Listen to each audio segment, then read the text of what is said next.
mulai ibadah geus teu kasih teu kagigi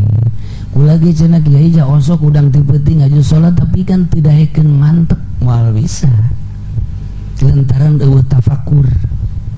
moal bisa lantaran eueuh muraqabah dina daek lagi dipaksakeun teu aya ngeunah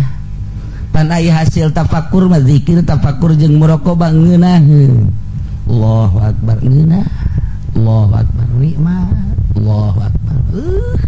geus sajaritakeun ngeunah begitu neuleuh jam 4 teh nyana teh ngalengis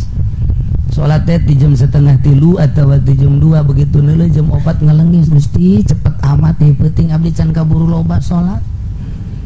abdi can kaburu loba zikir kok haju geus jam 4 bae moal kebal deui subuh tanyana mata ngalengis tah kos kitu ge urang mah kakar Allahu akbar 2 rakaat ngelawat kaburu hees deui bae atuh hees deui subuh jam 7 teu beres nu ngadidik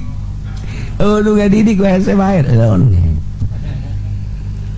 mulai kuari difokus ke tek sila simpul mulai kurang kuari difikir tafakur mata celing irung sumut beteng dubur kubur suku leungeun golbu zahir ngaranna nafakuran alam shogir alam anu aya batas dedeulean aya batasna dedengian aya batasna aambean aya batasna rasa aya batas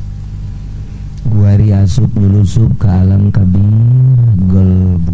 basiroh mata hati nu dieusian ku sirrun min asrarillah aya lelembutan di dinya latifatul qalbi latifatul ruh dan sebagainya kuari urang mulai asup ka alam eta alam kabir alam anu eueuh wates bangetna anu sanajan urang di luhur sajadah di jero kamar atawa di musala di masjid tapi bisa ke jero kuburan alam nu urang sanajan di luhur sajadah di jero kamar tapi bisa ka mahsyar urang teh sanajan di jero kamar tapi bisa ke jembatan Shiratal Mustaqim alam di mana urang teh sanajan di jero kamar urang bisa ka neraka alam nu urang sanajan di jero kubur urang bisa ka surga